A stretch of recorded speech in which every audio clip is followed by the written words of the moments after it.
You're listening to the We Are Libertarians podcast network. Find all of our shows at wearelibertarians.com.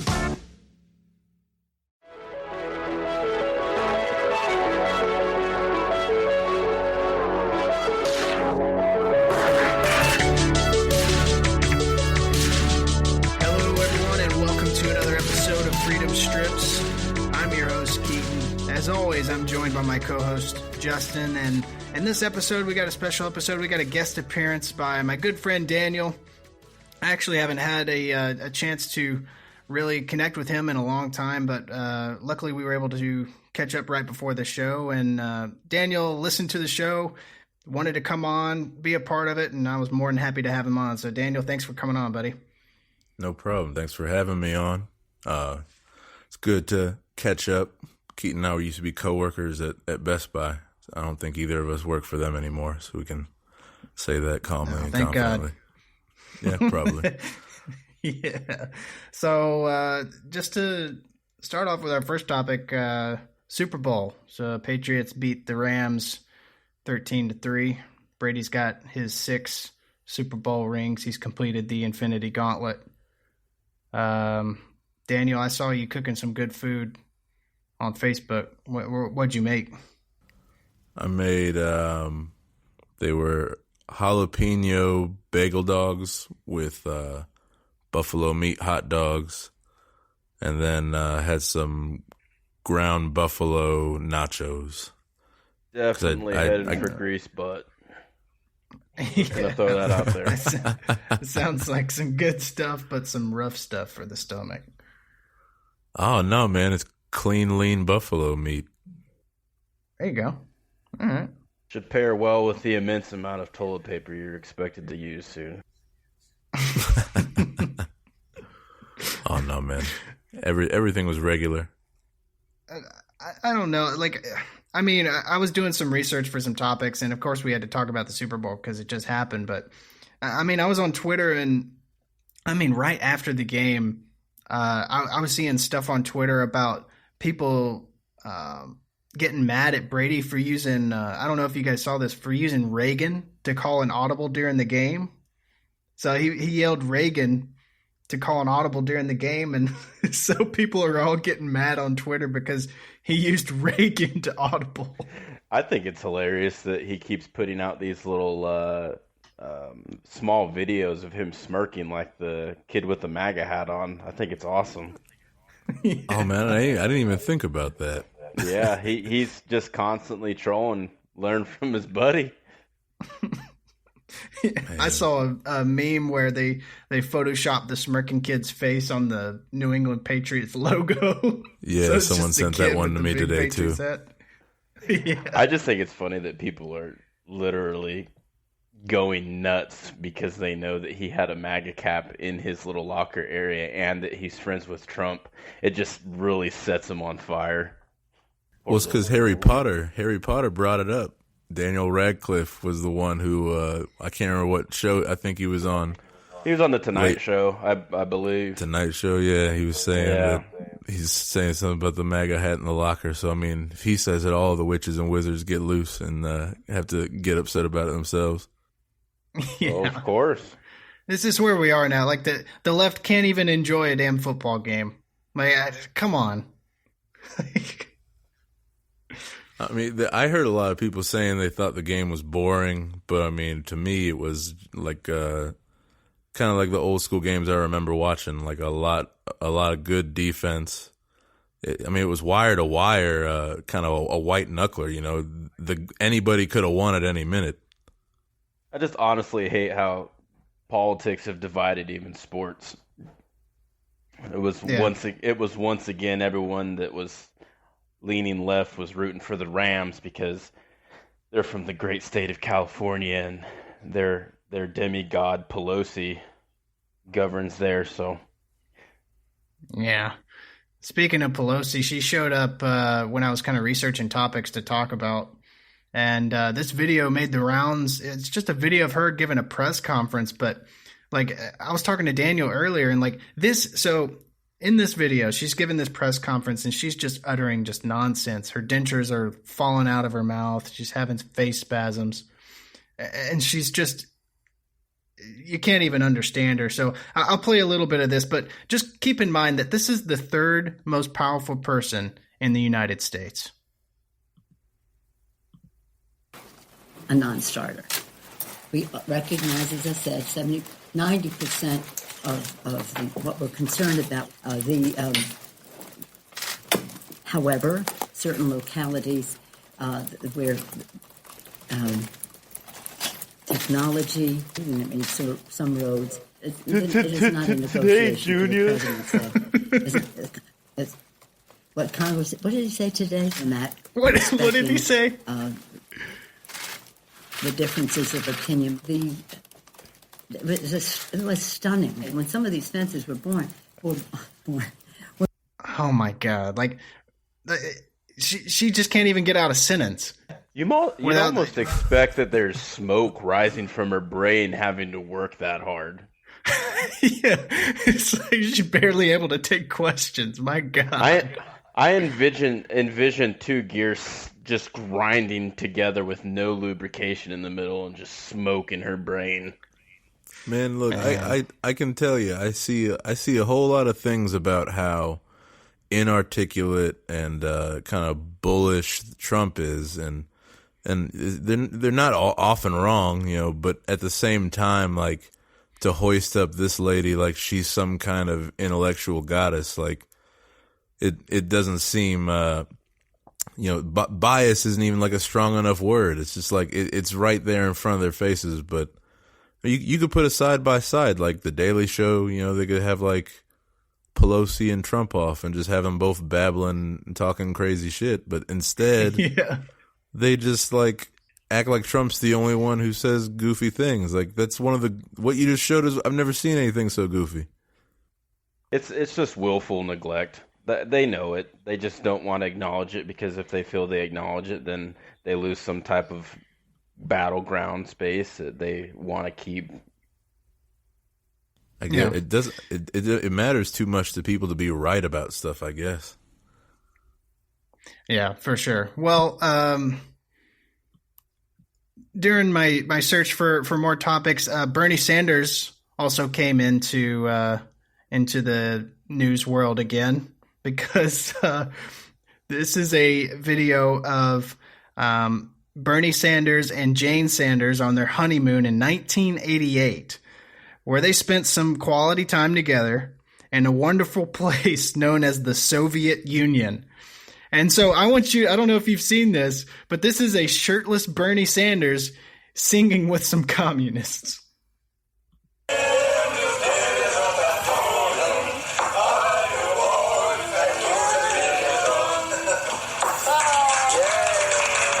So he's right there on the right. There he is clapping, leaning on the table. We have a tradition. When people sit at the same table at the party. You know how you get to just a point where you just look so old that you can't possibly age anymore? Like, he literally looks like a skeleton in this video, and it's 1988. He looks the same. It's almost like he eats like fish scraps. Like that's all he eats. I don't know. Like,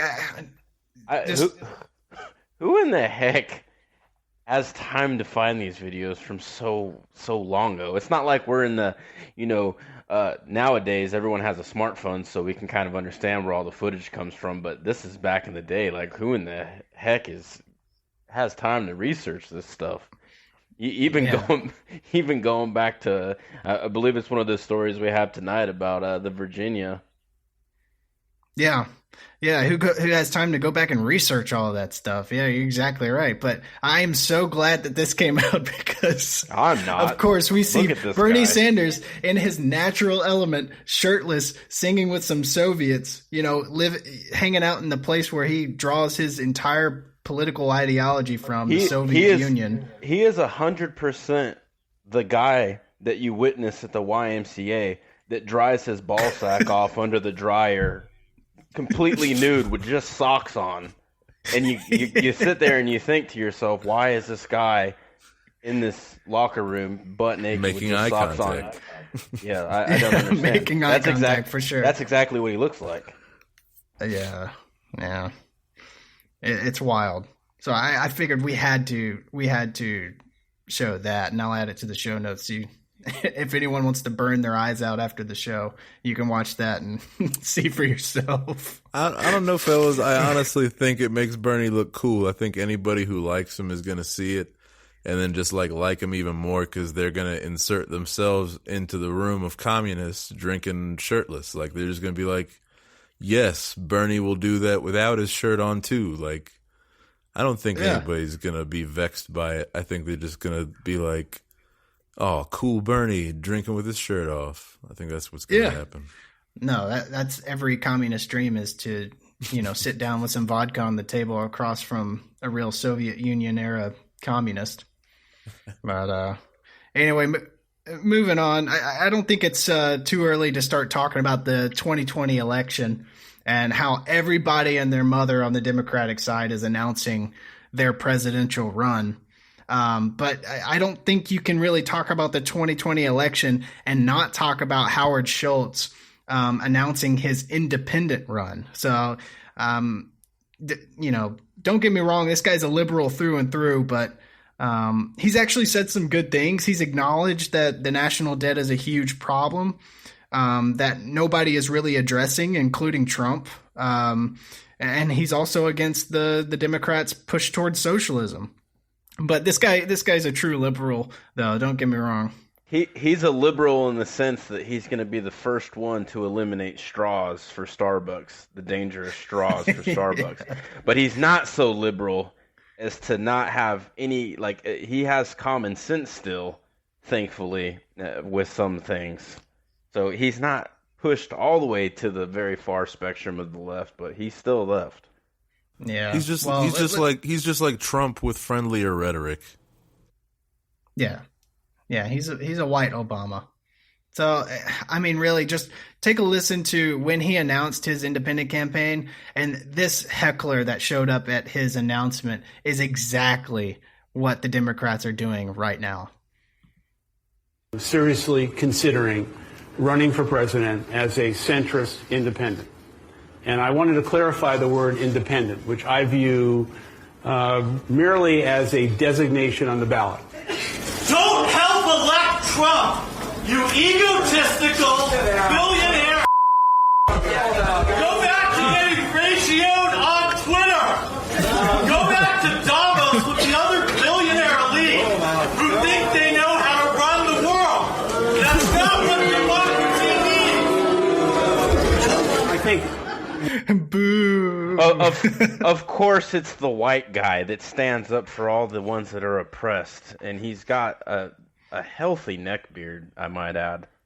Yeah, that guy looks like he just came out of like a Hot Topic, and he's got the mocha frappuccino latte, and he's holding it, and his dream person from Starbucks is going as independent. He's definitely the gentleman that is living in his older mother's basement, and the reason he doesn't move out is because he always says, "Oh, well, I'm taking care of mother." That's him. Yeah. That's that guy. Him. I don't care for Starbucks because they like to call their store third place, and like they're saying your home is your first place, your job is your second place, and they want to be your third. Like, I just don't like a coffee place that like wants to do more than just give me good coffee. Like, they want me to like want to be there. It's just weird. And you can already tell the impact this guy's having because he's already in the double digits now against Democrats, and that's just infuriating the Democrats. I'll tell you that. So this story just broke today, and so this is a story that was broke on the Daily Wire. Emily Zanotti broke this, so I'll read just a little bit of this article here. It says, Democrats are so panicky about the potential Howard Schultz third-party presidential run that Schultz's former company Starbucks had to issue guidelines to their baristas on how to handle aggressive customers worried about how Schultz will spoil 2020. It turns out they have a reason to be worried because according to the first polls out on Schultz's campaign, one internal And one Morning Consult external poll has Schultz polling in the double digits against the Democrats in a three-way challenge to Donald Trump. So the Washington Examiner reports that the internal poll shows Schultz with a commanding 17% lead, a commanding 17% against Trump and either Senator Warren or Senator Kamala Harris, both of which are top contenders for the 2020 Democratic nomination. Now, this may not sound like a strong showing, but it puts Schultz in the position of being spoiler for both the Democratic nominees. When Schultz is added to the lineup, Trump posts 33% compared to Warren and Harris, who post 32 and 31 respectively. It's also good news for Schultz independently because in order to be on the ballot in the most states, a third party candidate must command more than 15% of the vote in 5 key national polls. So this is actually pretty incredible that he's actually polling already at double digits. Well, yeah, we've had bipartisan politics ever since bipartisan politics started. So to see an independent run with those kind of numbers is amazing. Yeah, he automatically beat Gary Johnson, didn't he? Yeah, he did. That's pretty impressive because the biggest story is that guy just yelled at him. So, yeah, I think Gary only got up to like 7. Gary Johnson is the drunk uncle that represents the Libertarian Party. Sadly, I wish we could see a stronger candidate come out of the Libertarian Party. I do too. Just the actual party itself is a joke. You know, the libertarian values are like, you know, the meme where the mind exploding. Like that's the mind exploding ideas that the libertarian values, but the candidates coming out are just like Mickey Mouse. Yep, definitely Ron Paul. Yeah, if we could just have a Ron Paul come back if we could just clone Ron Paul and just have a young Ron Paul come out and run again. That'd be great. Another candidate that announced their run was, of course, Kamala Harris, and she was in the news because she went on the air in a town hall style questionnaire from CNN, and she went and endorsed Medicare for all, but she also said that she would abolish private insurance. She's since had to walk that back, but let's go ahead and listen in on what she had to say. Thank you so much. What is your solution to ensure that people have access to quality health care at an affordable price? And does that solution involve cutting insurance companies as we know them out of the equation? I believe the solution, and I'm actually feel very strongly about this, is that we need to have Medicare for all. That's just the bottom line.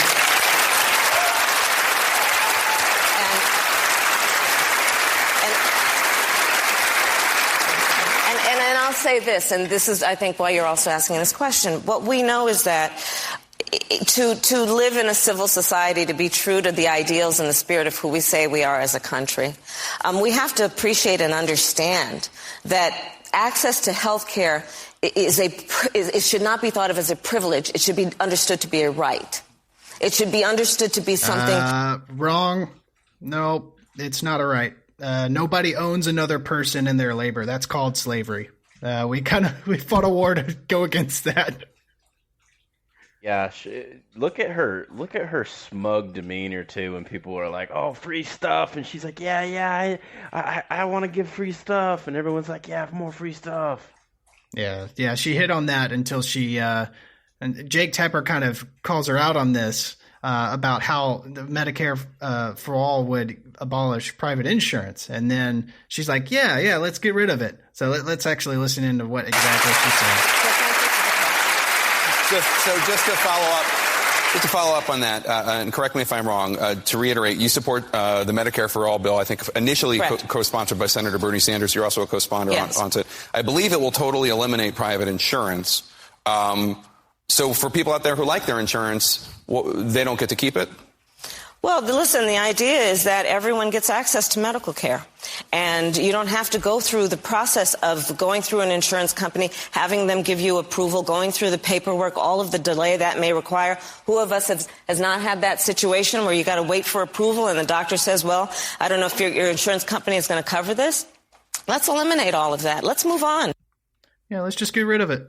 You know, the best thing I've ever heard about stuff like the Medicaid and stuff is a guy was talking about how people treat Medicare. So if you're given just an automatic pass to any time you have any kind of ailment to fix it, people take their health less and less serious. And we already have an epidemic within the United States of people that don't take care of their health. You've got so many fast food companies that have so much stuff that people just indulge in normally, you know, Little Debbie's all the time. And you have people that just don't exercise, don't take care of themselves.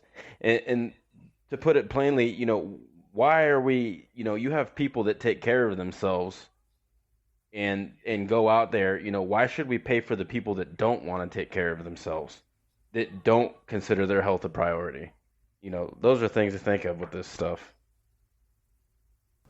Yeah, you're not wrong. You know, I mean, you said it very well as far as like the lack of care, self-care. I mean, but it's really not a lot of people's fault. Like I have a little bit of sympathy and empathy for people because the powers that be have like kind of for one reason or the other have lied and been wrong about things that they were certain about health wise. Like the food pyramid's a good example. Like the food pyramid, that's a great one. Pyramid itself is just a lie, and like egg whites is another good one. You know, like the best part of the egg is actually the yolk, and to neglect it is kind of wasting the whole purpose of eating the egg. It's just one of these things that. And we can touch on all this stuff, and everyone's going to have their own idea of what the ideal diet is. But I'm telling you right now, I'm a fan of pastries. I love donuts. But I'll tell you right now, if I know that I'm getting on the verge of not being able to move from my seat because I'm stuck because of my love handles, I'm going to have to look at myself and say, all right, Justin, no more of these delights now. You know, I have to at some point accept some kind of responsibility as an adult to say I probably shouldn't be having a whole thing of Ben & Jerry's ice cream to myself. Even though it's delicious, I shouldn't do it. That's the point, you know? Yeah, and if you choose not to, we shouldn't have to subsidize your bad habits by taking care of your health and whatnot. Yeah, that's exactly right. Justin, you go ahead and get another bear claw. Somebody else is going to be paying for it anyway. Yeah, they're like, you already see this show, My 600-Pound Life. You got this one guy that sits at home on welfare and plays video games and eats himself to death. You know, this guy is headed for early death, but we're paying as a whole for that guy to be disgusting, you know, in a sense where he can just sit there and mooch all this money, not take care of himself and feed, you know, for the whole sake of his enjoyment, really. I mean, he does what he wants. That's crazy to me. Yeah, I mean, like you said, it subsidized bad behavior, but it also it doesn't fix the main problem with healthcare, which is the price. Okay, so I mean, the main problem with healthcare right now, and the healthcare system in the United States is a complete mess, and that is because of government involvement, not the lack of it. It's actually one of the most, government's got its hand so far up healthcare's rear end that is the exact reason why we have these price concerns. And really kind of moving on to another issue that, got me fired up today is last Thursday, the Senate voted to oppose Trump's decision to pull out the troops from Syria and Afghanistan, and the motion passed 68-23. And we criticize the left pretty regularly on this show because the Democratic Party has shifted so far to the left that they're in Orwellian territory right now. But make no mistake, the GOP is a war-hawking dumpster fire of a party. And yes, they have always been this way. I mean, when you look at the Democratic Party, you at least have to tip your hat to them because at least they're trying to do exactly what they want to do, you know? However, when you look at the GOP, this is a party that says one thing but does the complete opposite. You know, you've heard the popular lines of like, we want to shrink government, we want to cut spending. I mean, I have a question to those listening. When has the GOP ever shrank the size of government? Because it appears to me that anytime they get control of the government, they increase the size of government. And they want to cut spending? Yeah, give me a break. No, they don't. The Republicans have outspent Democrats by an unbelievable amount, especially the Trump administration. I thought it would be a difficult task to outspend Obama, but Trump has doubled Obama's spending. And don't even get me started on how quick the party jumps on the opportunity to bomb another country into submission for the sake of freedom and democracy. I mean, you can clearly see that they already have the itch to start another war in Venezuela. Let's move on to the most important story of the night, though, Heaton. Oh yeah, What's that? Most important, the man that knows the moonwalk. Oh yeah. So this is a so just to give a little bit of context here. So this man right here, Ralph Northam. Okay, this is the mayor of Virginia, and the reason he's in, governor. The reason he's in the news is because at this point the Democrats are just openly advocating for infanticide at this point. So New York passed the Reproductive Health Care Act, legalizing abortions taking place at the end of the third trimester. Virginia said, "Hold my beer."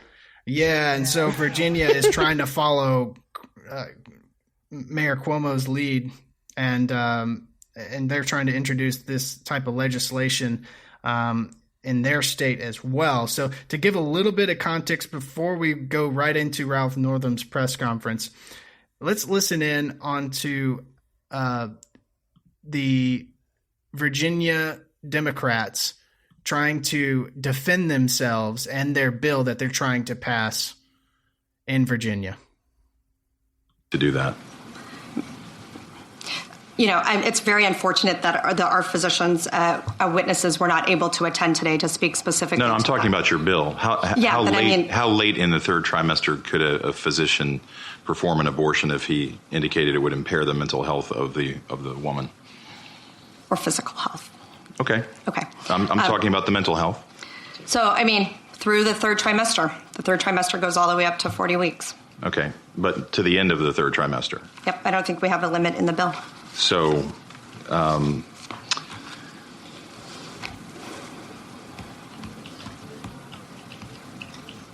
where it's obvious that a woman is about to give birth, she has physical signs that she is about to give a birth. Would that still be a point at which she could request an abortion if she was so certified? She's dilating. Mr. Chairman, that would be a decision that the doctor, the physician, and the woman would make. I understand that. I'm asking point. If your bill allows that. My bill would allow that, yes. She's squirming the whole time when she's getting grilled on this. Yeah, she hated having to answer that one. She is squirming the entire time on this. It's obvious that she didn't want to. Like, even when he posed the question, he was like, so even when it's at the end of the third trimester, if your bill says it would affect the mental health of the woman, she's like, or physical health. He's like, well, your bill doesn't say just physical health. Okay, it says mental health as well. So, like, she's trying to dodge the question so hard. It really is some sick legislation that they're trying to pass here. Don't understand it myself. I mean, it's all just kind of confusing. Like, I can't think of a rational reason for it. You know, just like this extension. I'm not necessarily for the whole process personally, but I understand that it should still be a thing that people can have the option for. But I just don't understand this extension. It's a bit ghoulish to me. Yeah, at this point, it's and what we're about to hear is Ralph Northam kind of defend this video. That this video went viral, and so he was on a radio interview, and he had to defend this, which he did, surprisingly. So let's listen in to see what he had to say. if a mother is in labor, I can tell you exactly what would happen. The infant would be delivered. The infant would be kept comfortable. The infant would be resuscitated if that's what the mother and the family desired. And then a discussion would ensue between the physicians and the mother. So I think this was really blown out of proportion. But again, we want the government. Blown out of proportion. You are going to resuscitate an infant after well, they got a pillow on hand. Like, should we use the pillow now? Okay. Yeah, exactly. Like, so people have this idea of like a late term, third trimester abortion as you just snap your finger and the baby's gone. Like, no matter what you decide at the end of this third trimester, that baby's being delivered. Period. Yeah. And it would be resuscitated if the family desired. At that point, the baby is alive. The baby is out on the table. He's his own person now. He's now born with inalienable rights that you cannot take away. So I don't give a dang what the family says, okay? It's a human being that was born. If you can't handle it, then it has to go up for adoption, but you don't kill it. That's crazy. The mental health argument is just insane too, because like you're gonna say that if it affects the mental health of the woman, like you're having a baby, like that thing's gonna be affecting your mental health until it leaves the house, possibly after. My biggest thing with abortion is the fact that it pretty much takes the accountability away from the person. If you were an adult enough to have sex and to not use protection or whatever, that's something on you. And I know that there's like the 1% or however the percentage, I know it's low, of people that get raped or whatever and they conceive. It's extremely low. Most of them are due to convenience. And a lot of people hide behind that. But the reality of it is if you're an adult and you're having sex and you're not taking the precautions, this is a cop-out for you to relieve yourself of having to deal with that child. And that's sad. It's just sad. Yeah, I think it's hard to look at it any other way. I mean, I think it's being dishonest. I just think it's an unfortunate reality. Like, you know, I've been on the planet nearly 33 years and managed to not reproduce. So, I mean, just from personal experience, I would have to say it's not the hardest thing to do. And I understand that like mistakes happen, but this isn't like dropping an egg on the floor. It's that's kind of a bad example I accidentally made, but it's I just feel like it's not taken as seriously as what it is when those decisions are made. And the way it's being talked about, it's just there's no gravity, it feels like, to the subject, and I just feel like it's like I can't imagine having to deal with it. I've only had one instance where like I know someone who had to have one and talk about it, and I mean it was a very difficult conversation to have, and like it was very solemn, you know. And I just feel like that was just like it's a thing of the past now, because everybody's like shouting it, and they're all like, you got like Lena Dunham saying she wishes she could have one. Like it's just like such a weird thing that people like this energy, like in the effort to destigmatize a thing, they've kind of like, it seemed, I mean, the appearance to me, my perception is like an acceleration and like an encouragement. And it's just like destigmatizing and encouraging, I feel like are two very different things.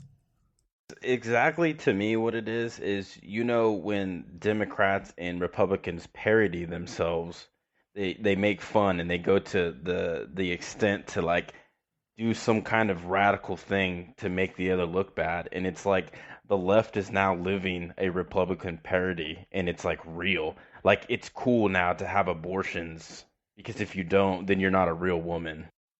Yeah.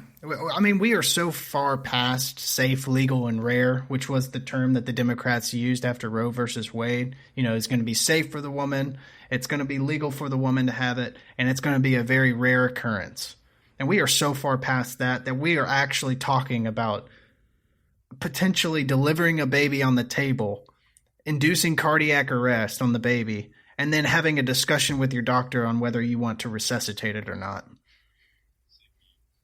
It's sick. So anyway, this video went viral. Yeah. So, on to more hilarious subjects. Yeah. Ralph Northam was in the news because he had this viral video go up of him defending this ridiculous stance on abortion. And someone dug up this college yearbook photo. Some blessed human being did so much work to get this. Man, so they released this college yearbook page that shows Ralph Northam, and there's a picture of two people in the photo. One is dressed in full blackface, and the other is in full Klansman attire. And so, I mean, just imagine having to defend the stance of being asked, so are you either the one in full blackface or are you the one in the Klansman attire? Which one is it? It's a real pickle. Of course, after much deliberation, he decided that he would partake in saying that he was the blackface individual and that he was only trying to parody Michael Jackson, who was one of the most lightest-skinned individuals that you can pick. And this gentleman, I heard that was a different time. Like in the photo, it was like he said he's neither of those gentlemen. He said that though he did dress in blackface once for Halloween to be Michael Jackson. That was only after he gave his initial response. Yeah, he had a second press conference. Yeah. I saw that he said he's neither of the guys, right? Isn't that his new stance? Well, CNN have him. Yeah, he's saying that now. Yeah, CNN had him covered because they said that was the Republican governor of Virginia. I saw they corrected it, but I mean, nobody ever sees the correction. Yeah, that was the Republican governor that said that he was blackface. Yeah, so he said the reason why he's neither of the ones in the photos, but he said he did go as he was dressed in full blackface, but he was doing an impression of Michael Jackson because he was at a dance competition. And yeah, he can moonwalk. I've got to add in anybody that's been through high school and have done a high school yearbook. Okay, some of the pictures you're tagged in that people pick, these ones right here for his own page with his name in bold on the top are, I know they're most assuredly ones that he chose to be in there because he thought it was funny.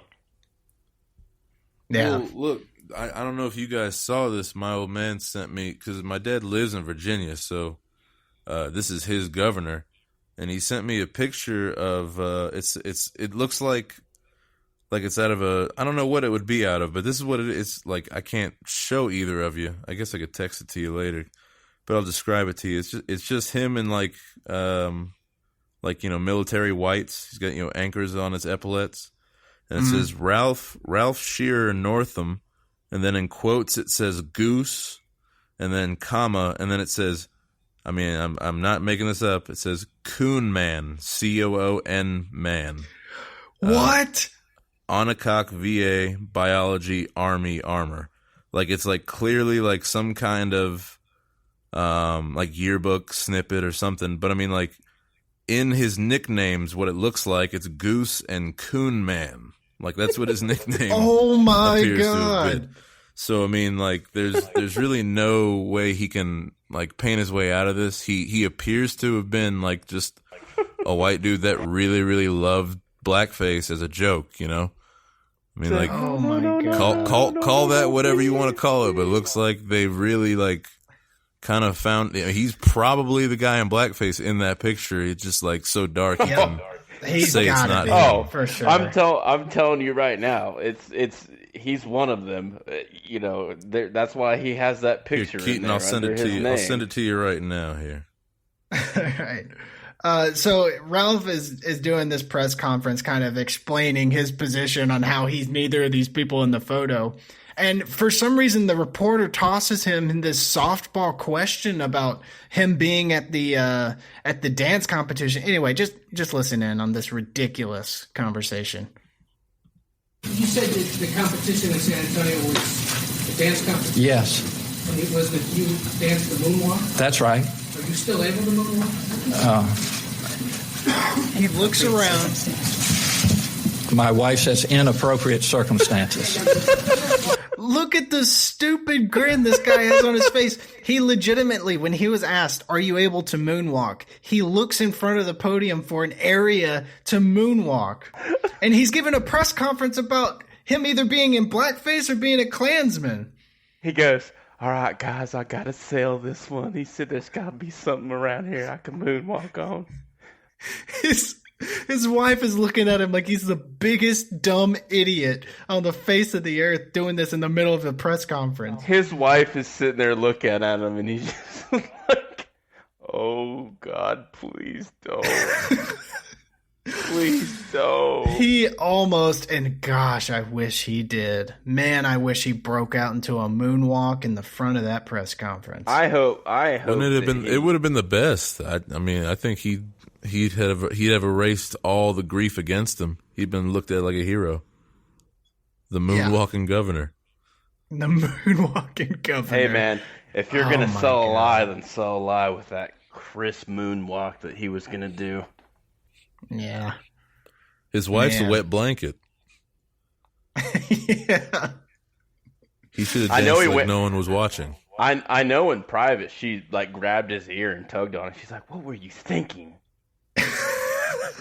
She said, Ralph, you know better than that. He was so excited too.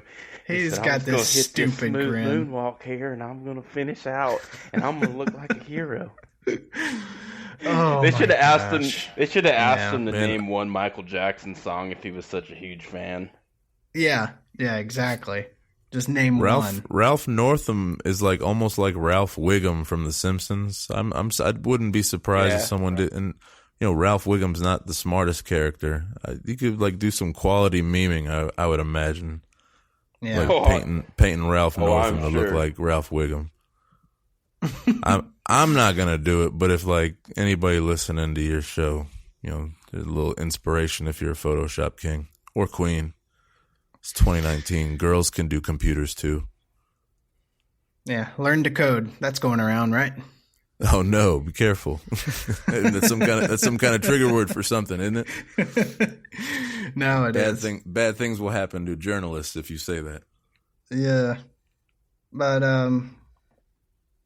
I mean, BuzzFeed is already feeling that. Yeah. So to wrap it up, the last thing I really wanted to talk about was some more stuff in Venezuela. So John Bolton just kind of let the cat out of the bag on why he thinks that the U.S. should have military involvement in Venezuela, which I've already made my opinion known on this, is a huge no-no. But let's just listen in onto what this guy has to say and when he lets the cat right out of the bag. We're looking at the oil assets. That's the single most important income stream to the government of Venezuela. We're looking at what to do to that. We want everybody to know we're looking at all this very seriously. We don't want any American businesses or investors caught by surprise. They can see what President Trump did yesterday. We're following through on it. Oh, my God. Bolton. Bolton reminds me of the old man Muppet characters that sit on the balcony and they just heckle people, except he's not heckling, he's getting laughed at. Oh my gosh. Listen to what he says here. Venezuela is one of the three countries I call the troika of tyranny. It'll make a big difference to the United States economically if we could have American oil companies really invest in and produce the oil capabilities in Venezuela. Oh my God, it'd make a big difference in the American economy if we could just bomb Venezuela and take their oil. He said, I heard that there's lots of oil in Venezuela, and his little mustache stood up on end like a cat's hair. And he said, oh, really? He said, yeah. Sounds like they need some democracy down there. Yeah. And you know he's licked his mustache, and he kind of starts in the middle, and he just slowly slides his fingers over it. And he's just like, I'm ready for this. Did someone say oil as he licks his lips? So America clearly wants another regime change war. And I don't know who on earth actually thinks that going into Venezuela with military military personnel is a good idea. I mean, maybe some people watching this are thinking, hey, I think we should just help those poor people in Venezuela, and if sending troops to topple that evil guy Maduro helps them, then do it. And I get it. I want to help the people too. But I would say, just like you said earlier, Justin, that Chris Hemsworth gif, would it really though? Would it really though? Because it would already make a terrible situation even worse for him. And think about every American war that was started because of the government wanting regime change. Think about all of those and then tell me if the people in that area are better or worse because of us being there. I mean, it's not even a question. Like Iraq, that's absolutely worse. Afghanistan, way worse. We're trying to get out of that 17-year-long dust storm over there. There's so much delicious oil. Yeah. It's all about the oil. I mean, I want to help these people too, but I really think that the only thing in the world that could make that situation in Venezuela worse than it already is would be American regime change. I mean, history tells us that. Look at Libya. I mean, they have open slave trade in Libya. My God. All of this said, I hope the President Trump stands his ground on pulling the troops out of Syria and Afghanistan. And I surely hope he doesn't listen to John Bolton, the man licking his chops over there at the oil in Venezuela, fluffing his mustache. Yeah, he said, just put my fancy pomade in my staff. Want to look good for getting them barrels over here. Yeah. He wants to call it the empanada duster. Yeah. Mm-hmm. Man, that giant caterpillar on his upper lip. There's only one thing that man loves more than chicken strips, and that's oil. That is oil, for sure. All right, well, that's all I had for the show. I want to thank Daniel for coming on. As always, thank you, Justin, for being on. And thank you guys for listening. Be sure to like us on Facebook. Share us with your friends. If you go on iTunes and Apple Podcasts, if you can go on there, leave us a rating and a review. That would surely help us out to get on like the up and coming section up in the iTunes podcast. We're also on Spotify. Thank you again, and we'll see you on the next serving of Freedom Strips. And keep those tenders warm.